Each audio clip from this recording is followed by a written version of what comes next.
আলাইকুম প্রিয় দর্শক।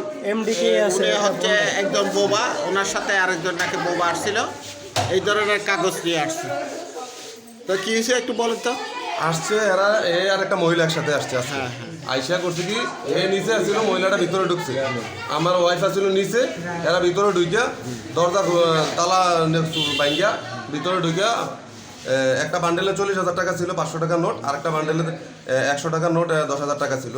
ওই 40,000 নোট টাকার বান্ডেলটা নিয়ে গেছে।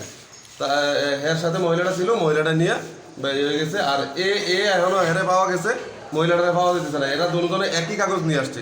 এর হাতে যে কাগজগুলা, এ বোবার, এই একই কাগজগুলা এর সাথে, এও বোবার এও বোবা, কাগজ একই, সাথে পাশে ওদের অনুমতি ছিল। আসলে বিষয়টা হচ্ছে ওরা এই ধরনের কাগজ নিয়ে প্রতিটা ফ্লাইটের মধ্যে গিয়ে দরজা টুকা মারে, এরপর যেখান থেকে সুযোগ পায় ওইখান থেকে টাকা পয়সা আত্মসাৎ করে, এই ধরনের অভিযোগ পাওয়া গেছে। এটা হচ্ছে রায়পুর নতুন বাজার, পান বাজার। আর এই লোকটাকে কেউ যদি আগে থেকে চিনে থাকেন একটু কমেন্ট করে জানাবেন।